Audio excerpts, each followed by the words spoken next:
ಆದರೆ ಜಗತ್ತಲ್ಲಿ ಈಶ್ವರಿ ವಿಶ್ವವಿದ್ಯಾಲಯ, ಯಾವ ವಿಶ್ವವಿದ್ಯಾಲಯದಲ್ಲಿ ಅದು ಶಾಲಾ ಕಾಲೇಜುಗಳಲ್ಲಿ ಇರ್ಬೋದು ಅಥವಾ ಯಾವುದೇ ದೊಡ್ಡ ದೊಡ್ಡ ಆರ್ಗನೈಸೇಷನ್ಸ್ ಅಲ್ಲಿ ಇರ್ಬೋದು, ಯಾವುದೇ ಕಾರ್ಯ, ಯಾವುದೇ ಶಿಕ್ಷಣ, ಯೋಗ ಶಿಕ್ಷಣ ಏನಿದೆ, ಆಧ್ಯಾತ್ಮಿಕ ಜ್ಞಾನ ಏನಿದೆ, ಇದನ್ನ ಉಚಿತವಾಗಿ ತಂದೆ ಪರಮಾತ್ಮ, ಬ್ರಹ್ಮಕುಮಾರಿಯರು ಕೊಡ್ತಿಲ್ಲ, ತಂದೆ ಪರಮಾತ್ಮ ತನ್ನ ಮಕ್ಕಳಿಗೆ ಜ್ಞಾನ ಯೋಗದ ತರಬೇತಿ ಏನಿದೆ, ಶಿಕ್ಷಣ ಏನಿದೆ, ಅದನ್ನ ಉಚಿತವಾಗಿ ಆಸ್ತಿಯ ರೂಪದಲ್ಲಿ, ವರದಾನದ ರೂಪದಲ್ಲಿ ಕೊಡ್ತಿದ್ದಾರೆ.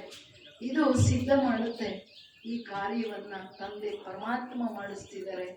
ಇದು ಮನುಷ್ಯರ ಕಾರ್ಯ ಅಲ್ಲ ಅನ್ನೋದಕ್ಕೆ ಬಹಳ ದೊಡ್ಡದ ಪ್ರೂಫ್ ಏನಪ್ಪಾ ಅಂತಂದ್ರೆ ಶ್ರೀನಿವಾಸಪುರದ ಸೆಂಟ್ರಿ. ಇಲ್ಲಿ ಬರೋ ಕೆಲವೇ ಅಕ್ಕಂದರು, ಜಾಸ್ತಿ ಅಣ್ಣಂದ್ರು ಇಲ್ಲ, ಕೆಲವೇ ಅಕ್ಕಂದರು ತಮ್ಮ ಸಾಹಸವನ್ನಿಡ್ತಾ ಎಲ್ಲರಿಗೂ ಹೇಳ್ತಾ ಈ ಕಾರ್ಯವನ್ನ ಏನು ಮಾಡಿ ತೋರಿಸಿದರೆ. ಇಲ್ಲಿ ಆ ರಾಜೇಶ್ವರಿ ಅಕ್ಕವರ ಒಂದು ಗುಪ್ತ ಯೋಗ ಬಲ, ಅವರನ್ನು ನೀವು ನೋಡಿದ್ರೆ ಅವರು ತುಂಬಾ ಸಹಜವಾಗಿ ಸರಳವಾಗಿ ಕಾಣ್ತಾರೆ. ಬಟ್ ಆದರೆ ಅವರ ಒಂದು ಪ್ರೀತಿ, ಭಗವಂತನ ಪ್ರತಿ ಅವರ ಒಂದು ಸಮರ್ಪಣ ಭಾವ ಏನಿದೆ, ಈಶ್ವರಿಯ ಸೇವಾ ಭಾವ ಏನಿದೆ, ಅದನ್ನ ಯಾರು ಯೋಚನೆ ಮಾಡೋಕ್ ಸಾಧ್ಯ ಇಲ್ಲ. ಸೊ ಅದರಿಂದ ಪರಮಾತ್ಮನ ಕಾರ್ಯ ಅವನು ತಾನೇ ಎಲ್ಲವನ್ನ ಮಾಡಿಸ್ತಾನೆ ಯಾವಾಗ ನಮ್ಮ ಹೃದಯದ ನಿಸ್ವಾರ್ಥವಾದ ಪ್ರೀತಿ, ಎಲ್ಲಿ ನಾನು ಅಂತಕ್ಕಂತಹ ಅಭಿಮಾನದ ಭಾವ ಇಲ್ಲ, ಎಲ್ಲಿ ನನ್ನದು ಅಂತಕ್ಕಂತಹ ಸ್ವಾರ್ಥಗಳಿಲ್ಲ, ಅಲ್ಲಿ ತಂದೆಯ ಕಾರ್ಯ ಮಾಡಲ್ಪಟ್ಟಿದೆ. ಸೊ ಅದರಿಂದ ಈ ನೆನ್ನೆ ಸಂಜೆ ನೀವೆಲ್ಲರೂ ಕೇಳಿದ್ರಿ, ನಮ್ಮ ಜೀವನದಲ್ಲಿ ಸಫಲತೆಯನ್ನು ಪಡ್ಕೊಳ್ಬೇಕು, ಸಂಬಂಧಗಳಲ್ಲಿ ನಿರ್ವಿಘ್ನವಾಗಿ ಇರ್ಬೇಕಂತಂದ್ರೆ, ಸಂಬಂಧಗಳಲ್ಲಿ ಸದಾ ಸುಖದಾಯಿಯಾಗಿ ನಡಿಬೇಕಂತಂದ್ರೆ, ಯಾರು ಏನೇ ಇರಲಿ, ಒಬ್ಬೊಬ್ರು ಒಂದೊಂದು ರೀತಿ ಇರ್ತಾರೆ. ಕೆಲವರಲ್ಲಿ ಗುಣ ಇರ್ಬೋದು, ಕೆಲವರಲ್ಲಿ ಇಲ್ಲದೆ ಇರ್ಬೋದು, ಕೆಲವರು ಸಹಯೋಗಿ ಆಗ್ಬೋದು, ಸಹಯೋಗಿ ಆಗದೆ ಇರ್ಬೋದು, ಕೆಲವರು ತನ್ನದೇ ಅಭಿಮಾನದಿಂದ ನಿಮ್ಮನ್ನು ಅಪಮಾನನೂ ಮಾಡ್ಬೋದು ಅಥವಾ ಇನ್ನೇನೋ ಹೆಚ್ಚು ಕಡಿಮೆ ಮಾತುಗಳನ್ನು ಆಡ್ಬೋದು. ಆದರೆ ಎಂಥದೇ ಸಂಬಂಧಗಳಿರಲಿ, ಎಂಥದೇ ಹೆಚ್ಚು ಕಡಿಮೆಗಳಿರಲಿ, ಸಮಸ್ಯೆಗಳಿರಲಿ, ಇದೆಲ್ಲದರಲ್ಲಿ ಎಲ್ಲವನ್ನ ನೋಡ್ತಾ ಆ ಸಂಬಂಧಗಳಲ್ಲಿ ಬರ್ತಾ ನಿರ್ವಿಘ್ನವಾಗಿ ನಾವು ಪಾರಾಗಬೇಕಂತಂದ್ರೆ ಏಕೈಕ ಗುಣ ಏನಿದೆ, ಯಾವುದನ್ನ ತಂದೆ ಪರಮಾತ್ಮ ನೆನ್ನೆ ಏನ್ ಹೇಳಿದ್ರು, ನಮ್ಮೆಲ್ಲರಿಗೆ ಏನ್ ಹೇಳಿದ್ರು ನೆನಪಿದೆ? ಏನ್ ಹೇಳಿದ್ರು? ಉದಾರ ಚಿತ್ತ. ತಂದೆ ಪರಮಾತ್ಮನ ಉದಾರತೆ, ತಂದೆಯ ರಥ, ಪ್ರಜಾಪಿತ ಬ್ರಹ್ಮರವರ ಉದಾರತೆ ಏನಿದೆ, ಉದಾರ ಚಿತ್ತ ಅಂತಂದ್ರೆ ನಾವೇನಾದ್ರೂ ಕೊಡೋದ್ರಲ್ಲಿ ಒಂದಿಷ್ಟು ಉದಾರತೆ ಅನ್ನೋದು ಅದು ಸಾಧಾರಣ ಜನನು ಮಾಡ್ತಾರೆ. ಯಾರಾದ್ರೂ ಸಫರ್ ಮಾಡ್ತಿದ್ದಾರೆ, ರೋಡಲ್ಲಿ ಹೋಗೋದು ದುಃಖಿಗಳಾಗ್ತಾರೆ, 10 ರೂಪಾಯಿನೋ 100 ರೂಪಾಯಿನೋ ಕೊಟ್ಟು ಹೋಗ್ಬೋದು, ಅದಷ್ಟೇ ಉದಾರತೆ ಅಲ್ಲ. ಬಟ್ ಆದ್ರೆ ಯಾರು ಆತ್ಮಿಕವಾಗಿ ಆತ್ಮಗಳ ನಿರ್ಬಲರಿದ್ದಾರೆ, ಹೆಚ್ಚು ಕಡಿಮೆ ಮಾಡೋರಿದ್ದಾರೆ, ನಿಮ್ಮ ವ್ಯವಹಾರದಲ್ಲಿ ವಿಘ್ನಗಳನ್ನು ಹಾಕೋರಿದ್ದಾರೆ, ಎಂಥದೇ ಏರುಪೇರುಗಳನ್ನು ಮಾಡ್ತಕ್ಕಂಥವ್ರಿದ್ದಾರೆ, ಅವರೆಲ್ಲರ ಪ್ರತಿ ಒಂದು ಶುಭ ಭಾವನೆಯನ್ನು ಇಟ್ಕೊಳ್ತಾ ಅವರೆಲ್ಲರ ಸ್ನೇಹಿಗಳಾಗಿ, ಅವರೆಲ್ಲರಿಗೆ ಸಹಯೋಗಿಗಳಾಗಿ, ಸೂಕ್ಷ್ಮ ಶಕ್ತಿಗಳ ಪ್ರಕಂಪನಗಳನ್ನು ಕೊಡ್ತಾ ಆ ವಾಯುಮಂಡಲ ಮಾಡ್ತಕ್ಕಂಥದ್ದೇನಿದೆ, ಇದು ಉದಾರತೆ ಹಾಗೂ ಇದು ಯಥಾರ್ಥವಾದಂತ ಸೇವೆ. ಅಂದ್ರೆ ಸಮಯ ಹೆಂಗ್ ಬಂದಿದೆ ಅಂತಂದ್ರೆ, ನಾವೀಗ ಮಾತಿಂದ ಸ್ವಲ್ಪ ಸೇವೆ ಮಾಡಬಹುದು, ಬಟ್ ವಿಶ್ವದ ಪರಿಸ್ಥಿತಿಗಳು, ವಿಶ್ವದ ಹೆಚ್ಚು ಕಡಿಮೆಗಳು ಹಾಗೂ ವಿಶ್ವದಲ್ಲಿ ಆಗ್ತಕ್ಕಂತಹ ಪ್ರಕೃತಿಯ ಬದಲಾವಣೆಗಳೇನಿದೆ, ಇದು ಬಹುದೊಡ್ಡ ಯೋಚನೆ ಮಾಡತಕ್ಕಂಥ ಚಿಂತಾಜನಕ ಸ್ಥಿತಿಯಲ್ಲಿ ನಾವೆಲ್ಲರೂ ಇದ್ದೀವಿ. ಯಾಕೆಂದ್ರೆ ನಾನು 3 ದಿವಸದ ಹಿಂದೆ ಜೀವನದಲ್ಲಿ ನಾನು ಎಂದೂ ಕೇಳಿರ್ಲಿಲ್ಲ ಸಮುದ್ರದಲ್ಲಿ ವಾಲ್ಕೆನೋಸ್ ಬರುತ್ತೆ ಅಂತ. ಸಮುದ್ರದಲ್ಲಿ ಭೂಕಂಪಗಳಾಗ್ಬೋದು, ಬಟ್ ಸಮುದ್ರದಲ್ಲಿ ವಾಲ್ಕೆನೋ ಇದು ಬಹುದೊಡ್ಡ ಶೋಚನೀಯ ವಿಷಯ ಇದೆ. ಹಂಗಲ್ಲ, ನಾವು ಭಾರತದಲ್ಲಿದ್ದೀವಿ ಎಲ್ಲೋ, ಆದ್ರೆ ನಮಗೇನು ಅಂತ, ಸಪ್ತ ಸಮುದ್ರಗಳು ಕನೆಕ್ಟೆಡ್, ಇದು ನಾವು ಮರಿಕೂಡ. ಸಪ್ತ ಸಮುದ್ರಗಳು ಮರಿತಿದೆ ಅಂದ್ರೆ ಒಂದು ಸಮುದ್ರದ ಕೆಳಗಡೆ ಇಷ್ಟೆಲ್ಲ ಬೆಂಕಿ, ಇಷ್ಟೆಲ್ಲ ಹೆಚ್ಚು ಕಡಿಮೆಗಳು, ಅದರ ಪ್ರಭಾವ ಎಲ್ಲಾ ಸಮುದ್ರಗಳಲ್ಲಿ ಇರುತ್ತೆ. ಯಾವುದು ಬಹುದೊಡ್ಡ ಸಂಕೇತ, ಅಂತಿಮ ಸಮಯ ಬಹಳ ಹತ್ರ ಇದೆ. ಇದು ಯುಗ ಪರಿವರ್ತನೆಯ ಸಮಯ. ಇದು ನಮ್ಮ ನಿಜಿ ಸಂಸ್ಕಾರಗಳ ಪರಿವರ್ತನೆಯ ಸಮಯ. ನಾವೀಗ ಸತ್ಕರ್ಮಗಳನ್ನ, ಪುಣ್ಯ ಕರ್ಮಗಳನ್ನ ಮಾಡಿಕೊಂಡು ವಾಪಸ್ ಹೋಗ್ಬೇಕು ಅಂತಕ್ಕಂತಹ ಒಂದು ಆಲೋಚನೆ ಮಾಡತಕ್ಕಂತಹ ಸಮಯ. ಇಂತಹ ಸಮಯದಲ್ಲಿ ಇನ್ನ ಬೇಕಾದಷ್ಟು ಗ್ಲೋಬಲ್ ವಾರ್ಮಿಂಗ್ ತುಂಬಾ ದೊಡ್ಡ ವಾರ್ನಿಂಗ್ ಈ ಜಗತ್ತಲ್ಲಿ. ಯಾಕೆಂದ್ರೆ ಒಬ್ರು ಆಚಾರ್ಯರು ಹೇಳ್ತಿದ್ರು, ಬುದ್ಧಿ ಏನಾದ್ರೂ ಇದೆಯಾ ಈಗಿನ ಜನಾಂಗಕ್ಕೆ, ತಂದೆ ತಾಯಿಗಳಿಗಾದ್ರೂ. ಇವಾಗ ಓಪನ್ ಡಿಕ್ಲರೇಷನ್ ನಿಮ್ಗೆ ಹೇಳ್ತಿದ್ದೀನಿ. ಅವ್ರ ಹೆಸರು ಪ್ರಮೋದ್ ಆಚಾರ್ಯನ ಯಾರಂತ ಗೊತ್ತಿಲ್ಲ. ಬಟ್ ಅವರ ಆಚಾರ್ಯರು ಏನ್ ಹೇಳ್ತಿದ್ದಾರೆ ಅಂದ್ರೆ, ಈಗಿನ ಸಮಯದಲ್ಲಿ ಮನುಷ್ಯರು ತನ್ನ ಕುಟುಂಬಗಳನ್ನು ಬೆಳೆಸ್ತಾ, ಮಕ್ಕಳಿಗೆ ತಂದೆ ತಾಯಿಗಳ ಮದುವೆಗಳನ್ನು ಮಾಡ್ತಾ, ಅವರನ್ನ ದುಃಖದ ಬಂಧನಗಳಲ್ಲಿ ತರೋದ್ರಲ್ಲಿ ಬುದ್ಧಿ ಏನಾದ್ರು ಇದೆಯಾ ಇವರಿಗೆ? ನಾನು ಹೇಳ್ತೀನಿ, ಅವ್ರು ಹೇಳ್ತೀನಿ. ಯಾಕೆ ಅಂತಂದ್ರೆ, ಇಷ್ಟೆಲ್ಲ ವಿಷಾದದ ಸಮಯದಲ್ಲಿ ಮಕ್ಕಳಿಗೆ ಜನ್ಮ ಕೊಟ್ಟು ಆತ್ಮಗಳನ್ನ ದುಃಖಿಯನ್ನು ಮಾಡಿ ಹಿಂಸೆಯಲ್ಲಿ ತಂದು ಅವರನ್ನ ರೋಗಗಳಲ್ಲಿ ಪೀಡಿತರನ್ನಾಗಿ ಮಾಡ್ತಕ್ಕಂತಹ ಕಾರ್ಯ ಇದು ಒಳ್ಳೆ ಕಾರ್ಯ ಅಲ್ಲ, ಬುದ್ಧಿವಂತಿಕೆ ಅಲ್ಲ. ಕುಮಾರ ಕುಮಾರಿಯರಿಗೂ ಇದು ಬುದ್ಧಿವಂತಿಕೆಯ ನಿರ್ಣಯ ಅಲ್ಲ ಅಂತಕ್ಕಂಥ ಮಾತನ್ನ ಅವ್ರು ತುಂಬಾ ಸ್ಪಷ್ಟವಾಗಿ ಹೇಳಿದ್ದಾರೆ.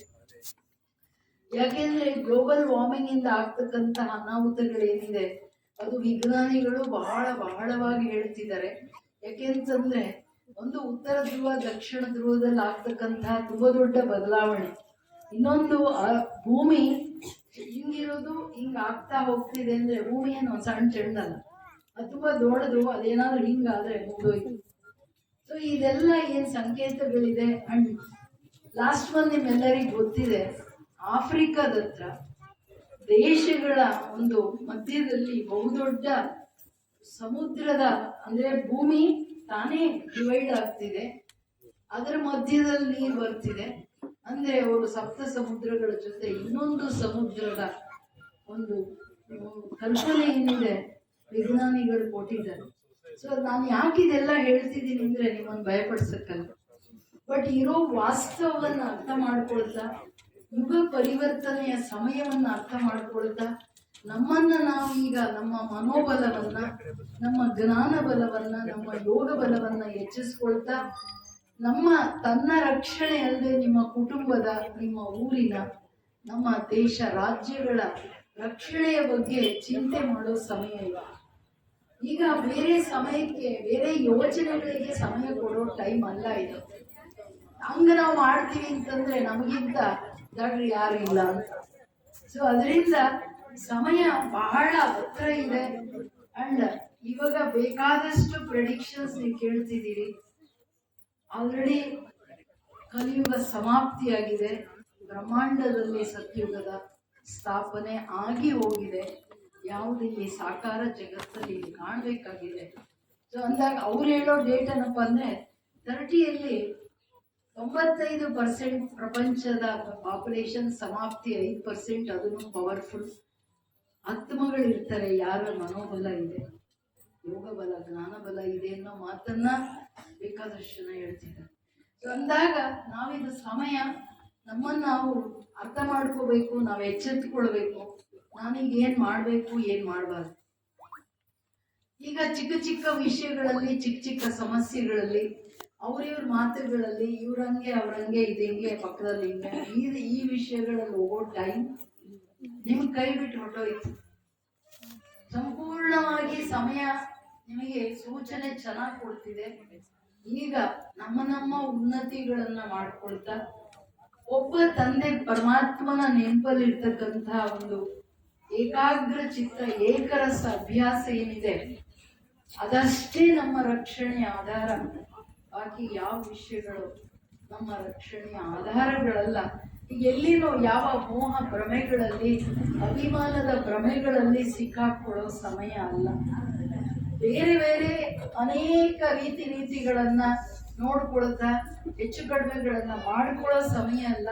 ಅದಕ್ಕೆ ತಮ್ಮೆಲ್ಲರಲ್ಲಿ ನಂದು ನಮ್ರ ನಿವೇದನೆ ಏನಪ್ಪಾ ಅಂದ್ರೆ, ಇವತ್ತು ಯಾರೆಲ್ಲ ಇಲ್ಲಿ ಬಂದಿದ್ದೀರಿ ಅಥವಾ ಬೇರೆ ಕಡೆ ಬಂದಿದ್ದೀರಿ, ಹೊಸಬರು ಬಂದಿದ್ದೀರಿ, ನಾವೆಲ್ಲರೂ ದಯವಿಟ್ಟು ಈಗ ಉಚಿತವಾಗಿ ಬ್ರಹ್ಮಕುಮಾರಿ ಈಶ್ವರ ವಿಶ್ವವಿದ್ಯಾಲಯದಲ್ಲಿ ಏನು ಜ್ಞಾನ ಯೋಗವನ್ನು ಹೇಳ್ಕೊಡ್ಲಾಗ್ತಿದೆ, ಇದನ್ನ ಬಂದು ನೀವು ಕಲಿತು ಬೆಳಗ್ಗೆ ಸಂಜೆ ನಿಮ್ಮ ಉನ್ನತಿ, ನಿಮ್ಮ ಪರಿವಾರದ ಉನ್ನತಿ, ನಿಮ್ಮ ಆರೋಗ್ಯ, ನಿಮ್ಮ ಮಾನಸಿಕ ಆರೋಗ್ಯ ಏನಿದೆ, ನಿಮ್ಮ ಎಮೋಷನಲ್ ಅಂದ್ರೆ ಭಾವನಾತ್ಮಕವಾದಂತಹ ಆರೋಗ್ಯ ಏನಿದೆ, ಸಾಮಾಜಿಕ ಆರೋಗ್ಯ ಅರ್ಥಾತ್ ನಾನು ಮನೆಯಲ್ಲಿ ಸಮಾಜದಲ್ಲಿ ನಡ್ಕೊಳ್ತಕ್ಕಂಥ ನನ್ನ ಸೂಕ್ಷ್ಮ ಭಾವನೆಗಳೇನಿರ್ಬೇಕು ಆರೋಗ್ಯವನ್ನ ನೋಡ್ಕೊಳ್ತಾ ಎಲ್ಲ ರೀತಿಯಲ್ಲಿ ತನ್ನನ್ನ ಉನ್ನತಿಯನ್ನ ಆ ಒಂದು ಮಾರ್ಗದಲ್ಲಿ ತಗೊಂಡು ಹೋಗ್ತಾ ತಾನು ಸುಖಿಯಾಗಿ ನಿರ್ವಿಘ್ನನಾಗಿ ನಿರೋಗಿಯಾಗಿ ಬದುಕ್ತಕ್ಕಂತಹ ಒಂದು ದಾರಿ ಏನಿದೆ ಅದನ್ನ ನಮ್ಮೆಲ್ಲರ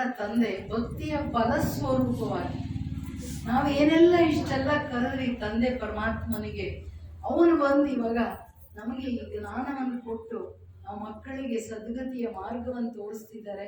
ಇದು ನಮ್ಮೆಲ್ಲರ ಧರ್ಮ, ನಮ್ಮೆಲ್ಲರ ಒಂದು ಕರ್ತವ್ಯ. ತಂದೆಯ ಮಾತನ್ನ ಕೇಳ್ತಾ, ಭಗವಂತನ ಮಾತನ್ನು ಕೇಳ್ತಾ, ಯಾರನ್ನ ತ್ವಮೇವ ಮಾತಾಶ್ಚಪೀತ ಅಂತ ಬರೀ ಬಾಯಲ್ಲಿ ಹೇಳ್ಕೊಂಡಿದ್ದಲ್ಲ, ಬಟ್ ನಿಜವಾಗಿ ನಾನು ಆತ್ಮನ ತಂದೆ ಪರಮಾತ್ಮ ಅಂತ ಅಂದಾಗ ಅವನ ನೆನಪಲ್ಲಿ ನಾವೀಗ ಈ ಎಲ್ಲ ಪ್ರಾಪ್ತಿಗಳನ್ನ ಮಾಡ್ಕೊಳ್ಬೇಕು. ಯಾಕೆಂದ್ರೆ ಭಾರತವಾಸಿಗಳಿಗೆ ಆತ್ಮ ಪರಮಾತ್ಮನ ನಾನು ಸಿದ್ಧ ಮಾಡ್ಬೇಕಾಗಿಲ್ಲ. ನಮ್ಮೆಲ್ಲರಲ್ಲಿ ರಕ್ತಗತವಾಗಿದೆ. ಯಾರಾದ್ರೂ ಶರೀರ ಬಿಟ್ರೆ ಅವ್ರು ಹೋಗ್ಬಿಟ್ರಿ ಅಂತ ನಮ್ಮ ಡಾಕ್ಟ್ರು ಬಂದಿದ್ದಾರೆ, ಡಾಕ್ಟ್ರು ನಾವು ಕರ್ಕೊಂಡು ಬಂದ್ರಿ ಒಳಗಡೆ ಅಂತಾರೆ.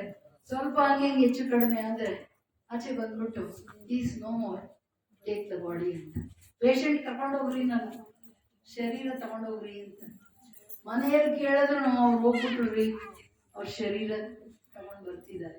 ಅಂದ್ರೆ ವ್ಯಕ್ತಿ ವಸ್ತು ಆಗ್ಬಿಟ್ರು ಕೆಲವೇ ನಿಮಿಷಗಳು ಅಂದಾಗ ನಾನು ದೇಹ ಅಲ್ಲ, ನಾನು ಆತ್ಮ. ನಾನು ಆತ್ಮ ಅಂದಾಗ ನನಗೆ ನನ್ನ ತಂದೆ ರಚಯಿತ ಪರಮಾತ್ಮ ಇದೆ. ಹೇಗೆ ಶರೀರದ ರಚಯಿತ, ಶರೀರದ ತಂದೆ ತಾಯಿ, ಹಾಗೆ ನಾನು ಆತ್ಮನ ಇರುವಿಕೆ ತಂದೆ ಭಗವಂತ ಇದನೋ ಇಲ್ಲೋ ಏನೋ ಎತ್ತ ಹಂಗೇನು ಈ ಪ್ರಶ್ನೆ ಮಾಡಬೇಕಾಗಿಲ್ಲ. ಹೇಗೆ ನನ್ನ ಶಾರೀರಿಕವಾದಂತಹ ಇರುವಿಕೆ ನನ್ನ ಶರೀರದ ತಂದೆ ತಾಯಿಗಳನ್ನ ತಾನೇ ಸಿದ್ಧ ಮಾಡುತ್ತೆ, ಹಂಗೆ ನನ್ನ ಆತ್ಮನ ಇರುವಿಕೆ ನನ್ನ ತಂದೆ ಪರಮಾತ್ಮನನ್ನ ಸ್ವತಃ ಸಹಜವಾಗಿ ಸಿದ್ಧ ಮಾಡುತ್ತೆ. ಅಂದಾಗ ನಾನೀಗ ಒಬ್ಬ ತಂದೆಯ ಆಧಾರ, ಜಗತ್ತಿನ ರಕ್ಷಕನನ್ನ, ಜಗತ್ತಿನ ಆಶ್ರಯದಾತ ತಂದೆಯ ಮಡಿಲಲ್ಲಿ ನಮಗೆ ನಾವು ಕಾಡ್ಬೋಗಿ ಅಂತ ಹೇಳ್ತೀವಿ, ಎಲ್ಲ ಬಿಟ್ಬಿಟ್ಟು ಕೂತ್ಕೊಂಡ್ಬಿಡಿ ಮಕ್ಕಳೇ ಅಂತಾನು ಹೇಳ್ತಿಲ್ಲ, ನಿಮ್ ಕೆಲಸ ಕಾರ್ಯ ಬಿಡಿ ಅಂತಾನು ಹೇಳ್ತೀವಿ, ಎಲ್ಲ ಮಾಡಿ. ಬಟ್ ಆದ್ರೆ ಜನಕನ ತರಹ ವಿದೇಹಿಯಾಗಿ ರಾಜನಾಗಿ ಬದುಕ್ರಿ ಮಕ್ಕಳೇ, ಆದರೆ ವಿದೇಹಿಯಾಗಿ ನೀವು ಸದಾ ನನ್ನ ನೆನಪು ಮಾಡಿ.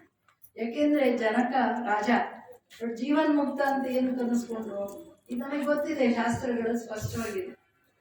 ಈ ಸನ್ಯಾಸಿಗೆ ಯೋಚನೆ ಆಯ್ತು, ರಾಜ ಹೆಂಗ್ ಜೀವನ್ ಮುಕ್ತನಾಗಕ್ಕಾಗುತ್ತೆ, ನಾನು ಹೋಗಿ ನೋಡ್ಬೇಕು ಅಂತ. ಅವರು ಪರೀಕ್ಷೆ ಮಾಡ್ಲಿಕ್ಕೆ ಬಂದಾಗ ಜನಕ ಮಹಾರಾಜನಿಗೆ ಗೊತ್ತಾಗುತ್ತೆ ಏನಕ್ಕೆ ಬಂದ್ರು ಅಂತ. ಅವ್ರು ಹೇಳ್ತಾರೆ, ಬಹಳ ಆತಿಥ್ಯ ಮಾಡಿ ನಿಮ್ಮ ಒಂದು ಕಮಲ ಚರಣ ನನ್ನ ಭವನದಲ್ಲಿದೆ, ನೀವು ನಾನು ಮಾತಾಡೋದಕ್ಕೆ ಮುಂಚೆ ನನ್ನ ಮೆಹಲನ್ನು ನೋಡಿ ಇದನ್ನು ಆಶೀರ್ವಾದ ಮಾಡಿದ್ರೆ ನನಗೆ ಬಹಳ ಖುಷಿ ಆಗುತ್ತೆ. ಆದರೆ ಒಂದು ಕಂಡೀಷನ್, ದೀಪ ಕೊಟ್ಬಿಟ್ಟು ನೀವೆಲ್ಲ ನೋಡ್ಕೊಂಡು ಬನ್ನಿ, ಇದು ಮಾತ್ರ ಆರೋಗ್ಬಾರ್ದು, ಆಫ್ ಆಗಬಾರ್ದು ದೀಪ ಅಂತ ಹೇಳಿಕೊಟ್ರೆ ಅವರೆಲ್ಲ ನೋಡ್ಕೊಂಡು ಬರ್ತಾರೆ. ಮಿನಿಸ್ಟ್ರ್ ಕಳಿಸ್ತಾರೆ ಜೊತೆಯಲ್ಲಿ. ನೋಡ್ಕೊಂಡು ಬಂದ್ಮೇಲೆ